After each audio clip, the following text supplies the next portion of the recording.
ADHD is not a genetic problem. It's purely a nutritional problem, and I can prove it. ADHD stands for Attention Deficit Hyperactivity Disorder. Low attention and hyperactivity. Let me just quickly run through how they diagnose people with ADHD. Makes mistakes frequently, does not pay attention to detail, does not listen when spoken to directly, doesn't follow through and complete things, cannot play quietly, problem organizing, losing things, often fidgets, too much energy, talks too much. Most of these are normal childhood behavior. And all of these can be exaggerated when the child is eating poorly. The two medications that are used for this condition, Adderall and Ritalin, are basically a cash cow for big pharma. The definition of ADHD has been greatly expanded. They made it more diagnosable to put more people on medication. There's no objective testing that can be done. It's all subjective. And the way that they actually came up with this disorder is they got a bunch of psychiatrists in a room and they all voted on it. And that's how it became what it is. Talk about a severe lack of science. The drug companies do most of the studies. They create the pro-ADHD groups and organizations that support more diagnosis and more treatment. And by the way, the drug Adderall, which affects dopamine, is like one molecule off from crystal meth. But the problem is recently there was a whole meta-analysis that came out that showed that the effects of this drug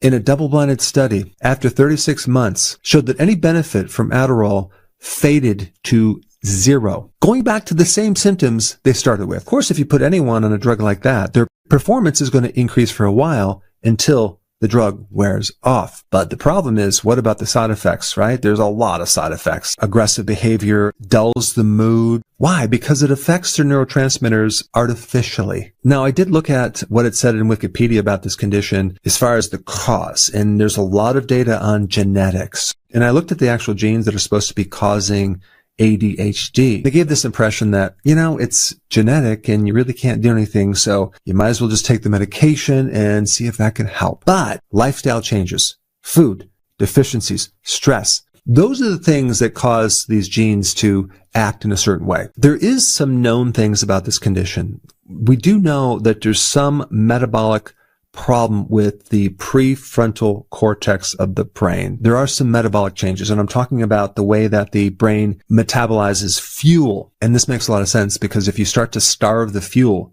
of any part of the brain, it can start to overcompensate, and you can start having symptoms, lack of attention, hyperactivity. Now, on top of that, if you add other things like food dyes, artificial sweeteners, sugar, hidden sugar, like starch, monosodium glutamate, all the things in junk food have a huge influence on someone's behavior. I guarantee you right now, if I ate these Pop-Tarts for breakfast, my behavior would be completely inappropriate. I would not be able to think properly, especially if I was going to school. It's going to affect my brain. So we have really two things going on. We have all the additives. Then we also have things that are missing over here that I want to talk about next. If we just take dopamine, for example, and we want to increase dopamine, which can help focus, and it can also help a person feel calm. And we look at the precursor, the amino acid L-tyrosine that turns in the dopamine. And even when I was in practice, I would give certain people who had this condition L-tyrosine, and they would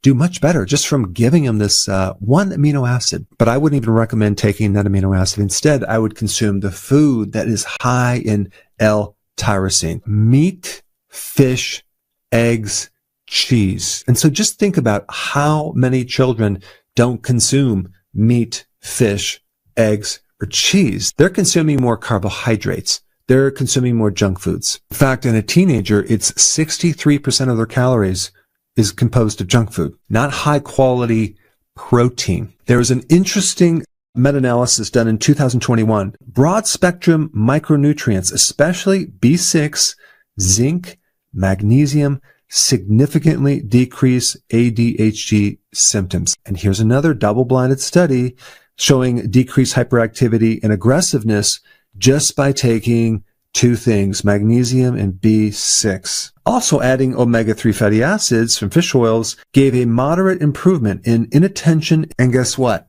Without any side effects. And hands down, the most overlooked nutrient, especially in psychiatric conditions, is vitamin B1, the natural version of B1, L-theanine, and it's from garlic. But B1 enables the brain to utilize fuel, especially glucose. If a child is consuming a lot of glucose in the form of refined carbohydrates and sugars like they are, what's going to happen is their brain, especially the frontal part that they need to focus and feel calm, it's not going to get fuel because the refined carbs are depleting vitamin B1. B1 is something your body needs to make acetylcholine, a very important neurotransmitter in cognitive function. I really believe, based on all of the evidence, that ADHD is a glucose metabolic dysfunction where that child has consumed way too many carbohydrates for way too long, depleting the micronutrients, creating these behavioral changes. I mean, if we just take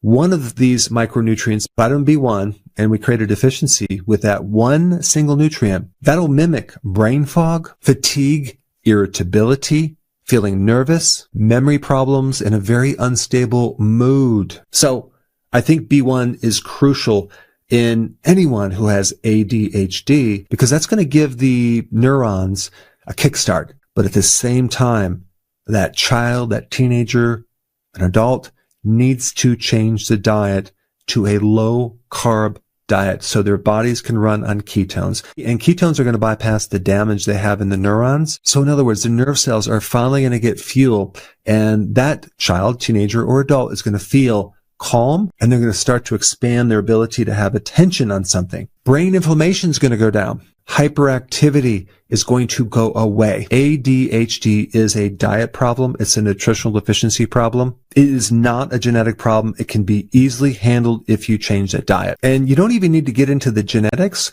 All you have to do is correct the diet, give the person the nutrition to create the control over those genes if there's potentially any genes really involved. So if you have any questions on the version of the ketogenic diet that you need to be on or your child needs to be on, I will put that link down below. And of course, you need to get rid of the junk food that has all the chemicals and the colorings, preservatives, and the refined carbohydrates for sure. So go ahead and try this and then come back to this video and report in the comments on how much better your child or yourself is doing.